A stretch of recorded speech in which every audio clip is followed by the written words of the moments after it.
নমস্কাৰ প্ৰিয় দৰ্শক, আজি এক বিশেষ অনুষ্ঠানৰ সৈতে মই দেৱাশিষ কাকতীয়া। প্ৰিয় দৰ্শক, এক বিশেষ অনুষ্ঠান মই কৈছোঁ, এখন প্ৰতিষ্ঠানলৈ আহিছোঁ। বিগত ৪৮টা বছৰ ধৰি এই প্ৰতিষ্ঠানখন হোটেল মেনেজমেণ্ট প্ৰতিষ্ঠান গুৱাহাটী, এই প্ৰতিষ্ঠানখনে ছাত্ৰ ছাত্ৰীক বিভিন্ন শিক্ষা প্ৰদান কৰি আহিছে। কি শিক্ষা প্ৰদান কৰা হয় হোটেল মেনেজমেণ্ট প্ৰতিষ্ঠানত? কেন্দ্ৰীয় চৰকাৰৰ পৰ্যটন মন্ত্ৰালয়ৰ অধীনস্থ এই প্ৰতিষ্ঠানখনে কেনেদৰে শিক্ষাৰ্থীসকলক প্ৰদান কৰে শিক্ষা?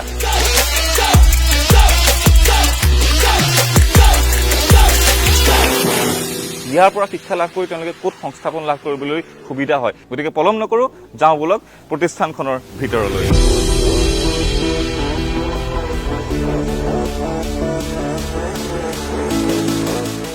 ইনষ্টিটিউট অফ হোটেল মেনেজমেণ্টৰ এটা শ্ৰেণীকোঠাত আহি উপস্থিত হৈছোঁ আৰু দেখিবলৈ পাইছে এখন শ্ৰেণীকোঠা। যদিও এয়া সন্মুখত এখন ৰেষ্টুৰেণ্টৰ এটা দৃশ্য দেখিবলৈ পাইছে। ৰেষ্টুৰেণ্টৰ আৰ্হিত তেওঁলোকে এইসমূহ ইয়াত স্থাপন কৰিছে, ইয়াতে তেওঁলোকে শিকাই আছে। আচলতে আজি বিশেষকৈ আমি ক্লাছ এটা কৰি আছোঁ ফাৰ্ষ্ট ইয়েৰ ষ্টুডেণ্টছৰ লগত। তেওঁলোকক শিকাই আছোঁ এটা কভাৰ লেআউট কেনেকৈ কৰিব লাগে। কভাৰ মানে হ'ল যেতিয়া মানুহে আহিব গেষ্ট এজনী কেনেকৈ তাত বহিব আৰু তাত কি ধৰণৰ কাটলেৰীবিলাক আমি লেআউট কৰিম। আচলতে কি হয়, মেনুখনৰ হিচাপে আমাৰ আপোনাৰ কাটলেৰীবিলাক লগোৱা হয়। এইটো আমি কভাৰ বুলি কওঁ। ইয়াত আপুনি লেফ্ট হেণ্ড চাইডে আপোনাৰ চাইড প্লেট, চাইড নাইফ আছে। এইখন মেনুত আমাৰ গ্ৰেপফ্ৰুট ককটেইল, ব্ৰছ, চুপ, পোচ ফিছ আছে আৰু কেশ্যু নাটছ এণ্ড চেচনাছ আছে। এইটো 4 কোৰ্চ কণ্টিনেণ্টেল মেনু হয়। ইয়াত আমি একৰ্ডিংলি আমি কাটলেৰীবিলাক লগাইছোঁ। ইয়াত এখন খালী টেবুল আমি ইয়াত লেআউট কৰিম। Please start with the layout.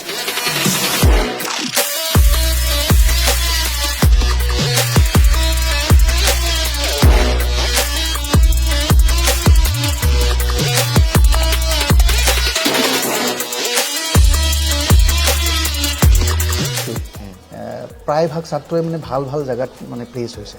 আৰু এইটো কথা ক'বলৈ মই সুখী যে ইয়াত কোৰ্চ কৰিলে আপুনি চাকৰি পোৱাটো নিশ্চিত। আচলতে এই শ্ৰেণীকোঠা এই আচলতে ৰান্ধনীশাল, এয়া ৰান্ধনী ঘৰ। এতিয়া সকলোৱে ইয়াত নিজৰ নিজৰ কামত ব্যস্ত হৈ আছে দেখিবলৈ পাইছে। আৰু এইসকল আচলতে শিক্ষাৰ্থীক ব্যৱহাৰিক শিক্ষা যিহেতু প্ৰদান কৰা হয়, ব্যৱহাৰিক শিক্ষাৰ মাধ্যমেৰে তেওঁলোকক শিক্ষিত কৰা হয়। আজি আমি শিকাবলৈ গৈ আছোঁ হাক্কা নুডলছ। আমাৰ আজি ক্লাছত চাইনিজ হাক্কা নুডলছ বনাবলৈ গৈ আছোঁ।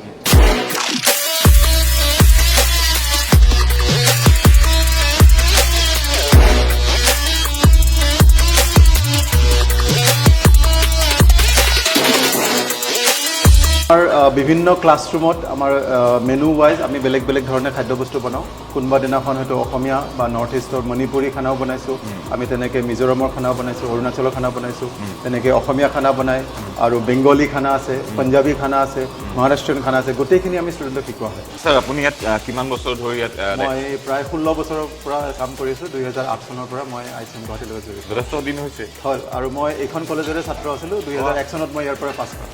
আপুনি যিহেতু দীঘলীয়া ছাত্ৰসকলক পাইছে, তেওঁলোকৰ প্লেচমেণ্টৰ ক্ষেত্ৰত ক'ত কেনেকুৱা? এতিয়া আমাৰ ষ্টুডেণ্টখিনি অসম বুলি নহয়, আমাৰ ভাৰতৰ বিভিন্ন স্থানত তেওঁলোকে প্লেচমেণ্ট পায়। কিটচেন, ৰেষ্টুৰেণ্ট, হোটেল, বাৰ, তাৰোপৰি এয়াৰলাইন, ৰেলৱেজ আদি কৰি বিভিন্ন কাষ্টমাৰ ফিল্ডত তেওঁলোকে যাব পাৰে। আৰু ষ্টুডেণ্টখিনি কেতিয়াও বহি থাকিব লগা নহয়। গতিকে হোটেল মেনেজমেণ্ট কৰাৰ পিছত তেওঁলোকৰ এটা জব অপৰচুনিটি আমি ডিউৰিং থাৰ্ড ইয়েৰতে তেওঁলোকে কেম্পাছ প্লেচমেণ্টত চাকৰি পাই যায়। এক্সট্ৰা হোটেল থাকে বা তেনেকুৱা ডাঙৰ ডাঙৰ অনুষ্ঠানত কাম কৰে, তেতিয়া তাত তেওঁলোকৰ পাৰিশ্ৰমিক কেনেকুৱা ধৰণৰ হয়? আৰম্ভণিতে পাৰিশ্ৰমিকটো আমি খুব বেছি এটা ভাল বুলি নকওঁ, কিন্তু এইটো ডিপেণ্ড কৰে যে কোম্পানী টু কোম্পানী। এতিয়া ওবৰয়, JW, তাজ এইবিলাক অনুষ্ঠানে প্ৰায় 20,000 পৰা 25,000 আৰম্ভণিতে দিয়ে। আৰু যেনেকৈ ছাত্ৰজনে আগবাঢ়ি যাব কৰ্মক্ষেত্ৰত, তেওঁৰ দৰমহা 40,000, 50,000। এতিয়া বৰ্তমান একোজন এক্সিকিউটিভ চেফে 1.5 লাখ 2 লাখ টকা মাহেকত ইনকাম কৰে। গতিকে সেই ক্ষেত্ৰত তেওঁলোকে যদি কষ্ট কৰিব পাৰে, 10-15 বছৰৰ ভিতৰত তেওঁলোকে 1.5-2 লাখ টকা আৰামত ইনকাম কৰিব পাৰে। মোৰ এতিয়া থাৰ্ড ইয়েৰ চলি আছেগৈ। মই 2 বছৰ ইয়াতে থাকিলোগৈ, তো বহুত কিবা কিবি শিকিব পাৰিছোঁ ইয়াতে। তো এতিয়া আমি বনাইছোঁ থুপা, যোনটো মানে নৰ্থ ইষ্টত চবতকৈ বেছি চলে। ইয়াৰ পৰা আপোনাৰ আশা কি? ভৱিষ্যতে কি হোৱাৰ সপোন, ক'ত কাম কৰাৰ মন? মই এতিয়া ভাবিছোঁ কি হোটেলত কাম কৰিমগৈ এজ এন এক্সিকিউটিভ চেফ। চ' সেইটো কাৰণে মই ইয়াতে আহিছোঁগৈ। আপুনি যদি এগৰাকী শিক্ষাৰ্থী, আমাৰ সৈতে গুৰু আছে, শিক্ষাগুৰু আছে, দুইজনে আছে। মই দুইজনকে একেটা প্ৰশ্নই কৰিম, এটা খুব গুৰুত্বপূৰ্ণ প্ৰশ্ন। আগৰ দিনত যেতিয়া ৰান্ধনি হয় বা কুক হয় বা চেফ হয় বা হোটেলত কাম কৰা হয়, সেইসকলক বেলেগ ধৰণৰ এটা দৃষ্টিৰে চাইছিলে। মই যদি কথাটো অপ্ৰিয়, শুনিবলৈ বেয়া, আমাৰ ক'বলৈও বেয়া লাগিছে, কিন্তু আজি সময় সলনি হ'ল, কাৰণ এই প্ৰফেশ্যনটো এনেকুৱা এটা প্ৰফেশ্যন হৈ গৈছে যাৰ নহ'লে নহ'ব। আমি কিছু বছৰ আগলৈকে আমাৰ কুকিং বা চেফ প্ৰফেশ্যনটো আমি মানি লোৱা নাছিলোঁ, কিন্তু আমি যোৱা বছৰ নয়নমণি শইকীয়াক আমি পৃথিৱীয়ে চিনি পালে। কিয় চিনি পালে? কাৰণ তেখেতৰ সেই কলাটো, যিটো খাদ্য বস্তু প্ৰস্তুত কৰা যিটো কলা, সেই কলাটো তেওঁলোকে পৃথিৱীৰ মাজত উলিয়াই আনিব পাৰিলে। তেনেকৈ অতুল লহকৰ আছে, আমাৰ মাজত আৰু বহুত তেনেকুৱা অসমীয়া মানে জনাজাত যিটো আমি কওঁ যে চেলিব্ৰিটি, তেওঁলোক আজিকালি চেফ হৈ তেওঁলোকে সমাজত নাম কৰিব পাৰিছে।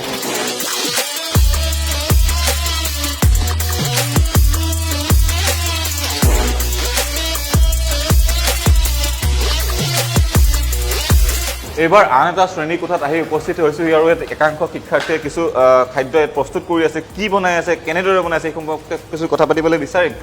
ছাৰ, কিছু অৱগত কৰক আমাক। চ' এইটো আমাৰ বেকাৰী ক্লাছৰুম।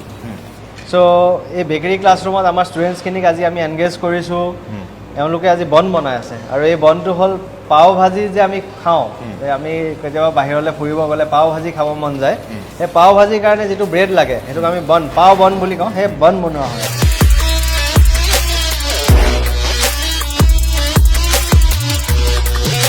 প্লেচমেণ্ট অৰ্থাৎ সংস্থাপন, আৰু সংস্থাপনৰ কাৰণে বাহিৰৰ এটা কোম্পানী ইয়ালৈ আহিছে, আৰু এইসকল শিক্ষাৰ্থী ইতিমধ্যে সাজু হৈ আহিছে, ইণ্টাৰভিউৰ কাৰণে তেওঁলোক সাজু হৈ আছে। দেখিবলৈ পাইছে খুব সুন্দৰকৈ তেওঁলোকে পোছাক পৰিধান কৰিছে। কিছু কথা পাতিবলৈ বিচাৰিম। ইণ্টাৰভিউ দিবলৈ যাব? इंटरव्यू हो गया मेरा। मैं फ्रंट ऑफिस में बैठी थी, तो it's done and other departments are going. इसके पहले भी मेरा प्लेसमेंट आया था और भी प्रॉपर्टीज़ आया था, और भी आएंगे। कल है इंटरव्यू, एक और आ रहा है, और उसके बाद और भी प्रॉपर्टीज़ आ रहा है, तो वी आर लुकिंग फॉरवर्ड। সাক্ষাৎকাৰ যিহেতু হৈ আছে, কেনেদৰে হৈছে আমি কিছু সেয়া দেখুৱাবলৈ বিচাৰিম, যিহেতু বাহিৰৰ পৰা ইয়ালৈ আহিছে তেওঁলোক। আৰু सो मैं कैलकाटा से आया हूँ। मैं वेस्टर्न कोलकाता का HR हेड हूँ। तो मैं हर साल यहाँ पर इंटरव्यूज कंडक्ट करने के लिए आता हूँ। तो यहाँ से क्या क्या आप लोग कितने स्टूडेंट अभी तक आप लोगों ने रिक्रूट किया है? इस साल 40 स्टूडेंट्स हैं। हर साल इस कॉलेज में आता हूँ। ये मेरा तीसरा साल है IHM गुवाहाटी का, और हमेशा मुझे यहाँ के स्टूडेंट्स काफ़ी मेहनती लगे हैं, और हमेशा हमने इस कॉलेज के साथ हमारा टाई अप बरकरार रखा है।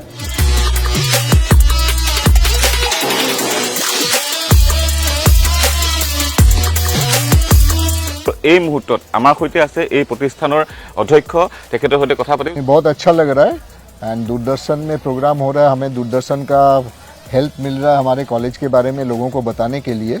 और ये होटल मैनेजमेंट एक बहुत बढ़िया कैरियर अपॉर्चुनिटी है, जिसे हमारा ये IHM गुवाहाटी का आज 40 साल पूरा हो चुका है, और ये 40th ईयर है 2024 में। एक छोटा सा फूड क्राफ्ट इंस्टीट्यूट 1984 में स्टार्ट हुआ था, जिसके परफॉर्मेंस के ऊपर सेंट्रल गवर्नमेंट ने इसको अपग्रेड करके full institute of hotel management catering technology बनाया।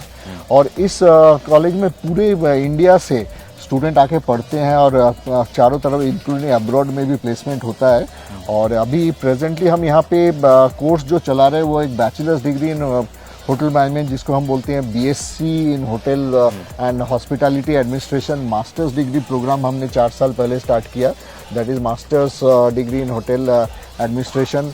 उसके अलावा एक जो क्राफ्टमैनशिप कोर्स है स्किल डेवलपमेंट का, वो उसका हम जैसे craftsmanship course in food production and bakery और पैटिसरी, और एक है PG diploma in accommodation operation, जो हाउसकीपिंग वगैरह को देखते हैं। अभी एट दिस मोमेंट कुछ स्टूडेंट्स ट्रेनिंग में भी हैं, फिर भी अराउंड 300 to 350 स्टूडेंट्स इस कैंपस में अभी पढ़ रहे हैं। उसमें से करीब 150 हॉस्टल में रहते हैं। हमारे पास हॉस्टल की भी फैसिलिटी है बॉयज़ एंड गर्ल्स का, एंड या नॉर्दर्न इंडिया के बाकी जो 21 सेंट्रल IHMs हैं इंडिया में, उसमें से सबसे ज़्यादा हॉस्टल फैसिलिटी यहाँ पे है गुवाहाटी में।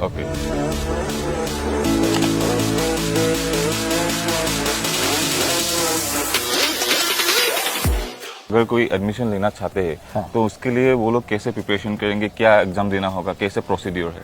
यहाँ पे एडमिशन लेने के लिए आपका क्लास 12 के तक जो आपका नॉर्मल मैथ्स, साइंस है, logical reasoning, hospitality ability, skill, English language, ये सब का टेस्ट देना पड़ता है। टेस्ट कंडक्ट करती है नेशनल टेस्टिंग एजेंसी, जो ऑल ओवर इंडिया में जॉइंट एंट्रेंस एग्जामिनेशन। कुछ सीट हमारे नॉर्थ ईस्ट में हर एक स्टेट टूरिज्म डिपार्टमेंट के पास होता है, जैसे आसाम गवर्नमेंट के पास है 17 सीट्स रिजर्व्ड है, वो लोकल कैंडिडेट्स को एडमिशन के लिए, और हर एक कोर्स के लिए सीट्स दिया हुआ है। उसके अलावा आपका नागालैंड और आपका मणिपुर, मेघालय, हर एक टूरिज्म डिपार्टमेंट को दिया हुआ। अरुणाचल प्रदेश से बहुत सारे 10-15 स्टूडेंट पढ़ने के लिए आते हैं रिजर्व कैटेगरी, और इसके ये ऑल इंडिया काउंसिलिंग के थ्रू होता है। द कोर्स एफिलिएटेड है नंबर 1 यूनिवर्सिटी जो है इंडिया में, Jawaharlal Nehru university, as per institutional ranking framework के हिसाब से। तो ये course national council for hotel management के अंडर में दिया जाता है, और IHM Guwahati national council of hotel management का एक पार्ट है, और कोर्स एफिलिएट करती है जवाहरलाल नेहरू यूनिवर्सिटी। आप as A head of the institution, आप नॉर्थ ईस्ट का स्टूडेंट के बारे में क्या बोलेंगे? और क्योंकि यहाँ पे बहुत सारे फैक्टर्स होते हैं, लैंग्वेज का भी प्रॉब्लम होता है, तो ये कैसे देखते हैं आप? नहीं, लकीली नॉर्थ ईस्ट के स्टूडेंट डिमांड में है पूरे all over India and world में, क्योंकि उनका एक स्पेशल एबिलिटी होता है, उनका हॉस्पिटैलिटी स्किल इनबॉर्न। उसके अलावा आपका जो उनका लुक्स होता है, उसके अलावा जो नेचुरल एबिलिटी जो इंग्लिश में बात करने का, और इनकी स्माइल, इनका पर्सनालिटी, सब मिला के सारे स्टूडेंट नॉर्थ ईस्ट से ही, और नॉर्थ ईस्ट का बहुत अपॉर्चुनिटी है। आप जैसे देखिएगा अभी रिसेंटली हमारे एक स्टूडेंट जो 2008 में पास किए, तो हाईएस्ट अवार्ड होता है in the field of cooking, Michelin star award. तो एक हमारे 2008 बैच पास आउट के मयंक इस्तवाल जो अभी USA में है, सेफ है, उन्होंने ये अवार्ड उनको मिला है। और यहाँ पे एक लोकल स्टूडेंट है गौतम ठाकुरिया, जो हमारा क्राफ्ट कोर्स करके आज लंदन में अपना रेस्टोरेंट चला रहे हैं। तो यहाँ के नॉर्थ ईस्ट का बहुत डिमांड है, और इसके हर तरफ स्टूडेंट्स जा रहे हैं, चाहे वो दिल्ली, बॉम्बे, बेंगलोर, कलकत्ता, हर जगह नॉर्थ ईस्ट के स्टूडेंट काम कर रहे हैं। ओके, मतलब यहाँ का स्टूडेंट का बहुत सारे टैलेंट देखने को मिले हैं। इवन कभी आप दुबई वगैरह विजिट करेंगे तो मैक्सिमम स्टूडेंट्स IHM गुवाहाटी या नॉर्थ ईस्ट के ही आपको मिलेंगे वहाँ पे। ओके सर, और एक सवाल लास्ट क्वेश्चन आपसे है, कोई अगर होटल मैनेजमेंट पे इंटरेस्ट हो, तो मतलब कैसे उनको आगे बढ़ना चाहिए? उसके लिए हम लोग स्टेप बाय स्टेप, जैसे उनको थ्योरी एंड प्रैक्टिकल की क्लास कराते हैं, पर्सनालिटी डेवलपमेंट एंड ग्रूमिंग की क्लास कराते हैं, इंडस्ट्री एक्सपर्ट से हम आपका उनका स्पेशल सेशंस कंडक्ट करते हैं कि आगे कैसे बढ़ना है। और इस साल हमने ministry of tourism, government of India K initiative में हमने एक MOU साइन किया 1 साल के लिए APJ सुरेंद्र ग्रुप, जो पार्क होटल्स के ओनर है, उनके साथ किया। और वो पार्क होटल्स के एग्जीक्यूटिव और हमारे फैकल्टी आपस में मिलकर student grooming, consultancy, development of the institute में हम काम कर रहे हैं। तो इंटर्नशिप कहाँ आप लोगों को मिलता है? और एक बार बजट पे भी प्राइम मिनिस्टर ने बोला है कि इंटर्नशिप मिलेगा स्टूडेंट्स को।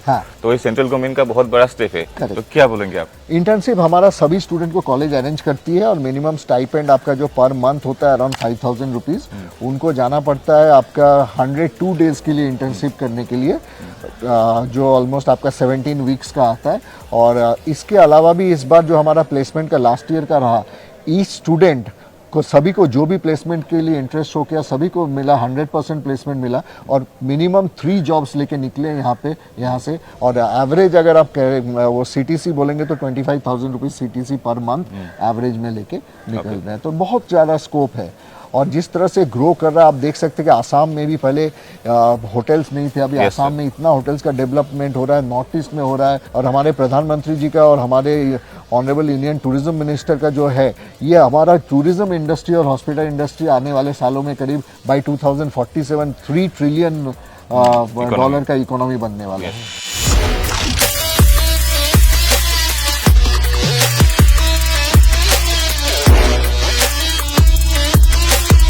প্ৰিয় দৰ্শক, আজি আমি আমাৰ এই অনুষ্ঠানৰ জৰিয়তে আপোনালোকক দেখুৱাবলৈ চেষ্টা কৰিলোঁ ইনষ্টিটিউট অফ হোটেল মেনেজমেণ্টে কেনেদৰে আচলতে ছাত্ৰ ছাত্ৰীক শিক্ষা প্ৰদান কৰিছে, কেনেদৰে তেওঁলোকে সংস্থাপন লাভ কৰিবলৈ সক্ষম হৈছে। আজিৰ এই অনুষ্ঠানৰ জৰিয়তে এগৰাকী ছাত্ৰ বা ছাত্ৰীয়ে সংস্থাপন লাভৰ কাৰণে দক্ষতা কৌশলৰ জৰিয়তে কেনেদৰে আগুৱাই যাব, সেইসমূহ দিশ আমি ইয়াত দেখুৱাবলৈ চেষ্টা কৰিলোঁ। গতিকে আজিৰ এই অনুষ্ঠানৰ পৰা মই দেৱাশিষ কাকতীয়ে, সতীৰ্থ ভিডিঅ' জাৰ্নেলিষ্ট মানৱৰ সৈতে বিদায় লৈছোঁ। ধন্যবাদ।